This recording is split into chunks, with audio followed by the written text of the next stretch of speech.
Are you guys ready for the reveal? Yes, I bought a brand new Tesla Model 3. So as far as the spec, this is the mid-range Tesla Model 3. It is rear-wheel drive. Tesla claims on a full charge it will get 260 miles of range and has a 0 to 60 time of 5.6 seconds. Now there are two ways of looking at the Model 3 mid-range. The pessimist will say that it is the lowest range Model 3 and that it is also the slowest Model 3 currently sold, and both of those are true. However, the optimist would say that this is the lightest weight Model 3 currently on sale, and it is the only Model 3 that has rear-wheel drive currently on sale. And to me, I think rear-wheel drive is super cool, and I think losing weight is super cool. Now, one of the things I really like about the exterior is that the roof is entirely glass. So it's actually three sections. There's the front windshield, a center section, and then the rear window. And I guess that's kind of cool, you know, because if you were to get a crack or a scratch on one of these pieces of glass, you don't have to replace the entire roof. You can just replace that individual panel. But also I just think it looks cool. You know, from the interior, it's got a heavy tint to it, so you can't really see through it much from the outside, but from the interior, especially if you're sitting in the back seat and looking out of it, it does look quite cool. Up front, there is a frunk. You can open it up using a smartphone. So here we go. I'm just going to hit the trunk button there, pop that open, and voila. And now you're thinking, wait a minute, Jason, that space is kind of worthless. What could you possibly fit in there? Well, hold on, check this out.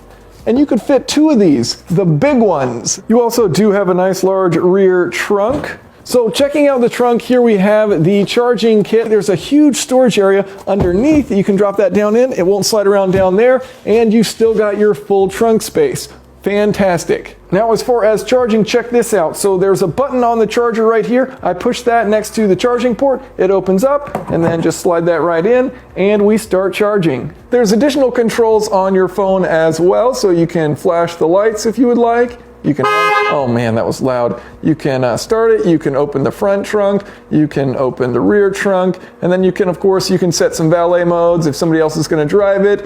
You can also have it preheat in the morning so that it's warm when you get in it. Now, as far as getting in and out of the vehicle, there's no longer an actual key like you have with traditional cars. There's not an ignition to start up. So your key is now actually this card, or you can use your phone. So you can leave the card in your wallet, use that as the key, or you can use your phone to unlock, get inside, that kind of thing. So as far as the interior, there used to be two different options. There was a $5,000 upgrade, which you could do for the premium interior. Now all of the cars come with a premium interior, and they do have a hike in price for the base price of the vehicle. It also comes with their upgraded sound system, and the sound system is actually fantastic. It does an awesome job with low frequencies. The bass is really good mid frequencies, but the good news is that it's actually a really good touchscreen. So, you know, it's got a lot of the same functionality like a phone does. It works a lot like a smartphone, unlike a lot of the, you know, the modern infotainment systems in cars now where the touchscreens are not responsive at all. This does a really nice job. A good way of demonstrating that is showing the heated seats. So you actually have heated seats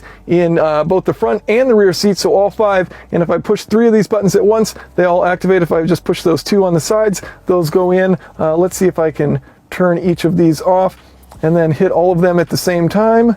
And as you can see, it activates all of them. So it's a really good touchscreen. It's capable of recognizing multiple touches on the screen. There, you just demonstrated 5 touches and it worked with all 5. So it is a nice touchscreen. So you can set a limit for the charging of the battery. So Tesla recommends keeping it below 90% if you're just driving it around town. And then if you need to, you can set that limit up to 100% and you can charge it if you're going to go on a long trip. Make sure it's full, you know, the next day after you get in your vehicle. But to keep the battery health long, they recommend keeping it, you know, around 90%. I'm just leaving it here on 80%. So anyways, what's this thing like to drive? Well, you know, it's an electric car, so it's super boring. There's no sound, nothing about it's good, except when you put your foot down,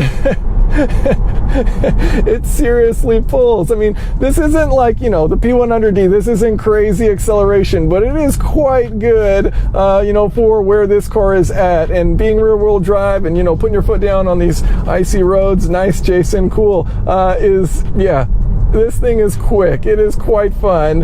Is that this standard mode, this standard driving mode, has a bit more of a delay, and it's not a long delay in acceleration, but there's a slight delay between when you put your foot down and when you get that full torque. And then if you put it in chill mode, you know, it's kind of a relaxed, and it doesn't have quite the same amount of acceleration, and it eases into it. But it doesn't have that snappiness that you have like in ludicrous mode, and even honestly, I think the Leaf's response, the Nissan Leaf that I had long term, was a bit quicker, but this certainly has more acceleration. As far as visibility, it is fantastic. Large windshield up front, nice windows to the left and right, checking your blind spot, good big window back there, and then looking out the rear. I mean, of course, the whole roof here is pretty much glass, so looking back, you've got plenty of visibility out there. I love that. Now, one of the things that's quite different is not having any information displayed directly in front of you. So you're used to looking through your steering wheel, seeing all the information, your different clusters, and there's nothing here. You've got your speed on the top left of the screen here, but aside from that, you know, you really don't have much driving information,